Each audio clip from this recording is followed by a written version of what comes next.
Tuesday, March the 18th, here at ClassX Radio. Time for your rock news update. Looks like the Beach Boys' Al Jardine is planning to head out on the road this year. Backed by his former bandmate Brian Wilson's longtime backing band. He says, "I've been gathering up some troops." Brian's excellent band. "We're all just dying to get back to work, and I thought I'd take the reins," he said. Wilson's band will be billed as the Pet Sounds Band after the Beach Boys' 1960s studio album. The exact lineup of artists has yet to be announced. Was it 1960 that came out? I thought it was later in the 60s. I think that might be a typo.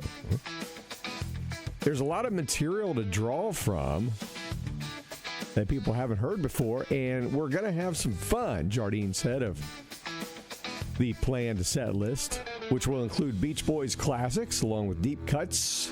Jardine says they're just going to have a bunch of fun and also some archival Beach Boy footage as well. Dates for the tour have yet to be announced, but the shows are expected to run from June until August. ZZ Top has announced that their longtime drummer Frank Beard, ironically the band member who doesn't have a beard, has left their current Elevation tour in order to undergo a health procedure. In Beard's place, the band's longtime tech member, drummer John Douglas, will join ZZ. Mr. Douglas has maintained a close relationship with Beard and the bandmates, having served with the group in the past. The statement continues, adding that Douglas previously filled in for Beard in 2002 when he had an emergency appendectomy in Paris. And the statement adds that Beard is looking forward to a speedy recovery. James Taylor, his music could soon be the center of a new stage musical. A new musical is in the early development that will be based around the Rock and Roll Hall of Famer's catalog. It'll be titled Fire and Rain, after his 1970 classic. Specific details, though, on the music, including the story and what songs will be used, has not yet been released, so I guess that's coming.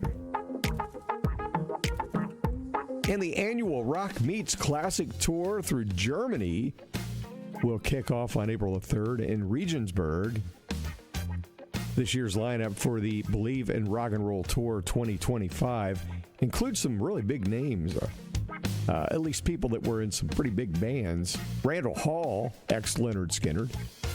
Glenn Hughes will be there from Deep Purple. Fran Cosmos, who sang for Boston for an album or two.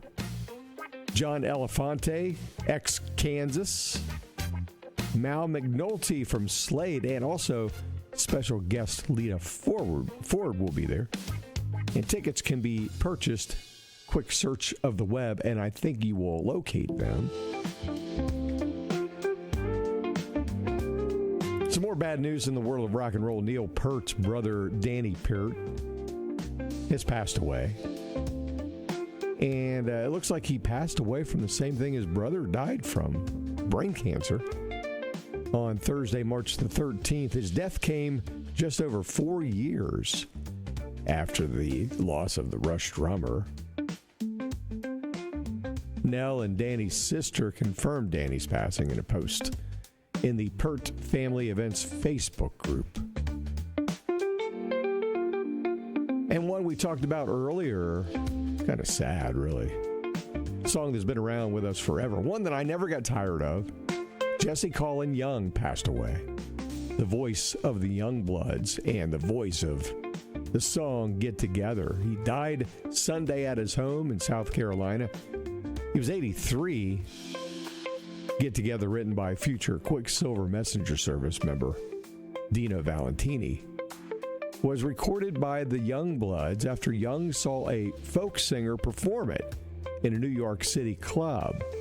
It appeared on the band's 1967 debut album, but only became a hit in 1969 after it was featured in a public service announcement by the National Conference of Christians and Jews. The song, which peaks at number 5 back in the day, became an anthem for the Woodstock generation. Its chorus, "Come on, people now, smile on your brother. Everybody get together. Try to love one another right now." That song's become a part of pop culture, appearing in multiple movies and TV shows. And of course, Young wrote many of the Youngbloods' other songs, including "Darkness, Darkness." Now, the Youngbloods, they disbanded in 1972, but briefly reunited for a tour in 1984, but then they disbanded again. Meanwhile, Jesse Colin Young, he resumed a solo career that he initially started in 1964, and during that time, he released more than a dozen albums over the years. His most recent release was out in 2019. It was called Dreamers. And he also founded his own record label. He hosted a podcast, and he was involved in both social and environmental activism. So our thoughts go with his family on this dreadful day of losing his life. You can find these classic rock news updates now on TikTok, YouTube, and the ClassX Radio Facebook page, as well as Gab. Yeah, we're on Gab. We're also on X and Truth Social. Just be sure to like, share, subscribe, follow. And you can discover classic deep rock tracks, B-sides right now at ClassXRadio.com. In fact, you can listen live anytime you want from anywhere on the planet. Just search ClassX Radio on your TuneIn mobile app, or go to your app store and search ClassX Radio, and you'll find our very own mobile apps. ClassX Radio. We are rock and roll radio for baby boomers and Gen Xers and anybody else that loves rock and roll. We'll catch you next time, right here on ClassX Radio.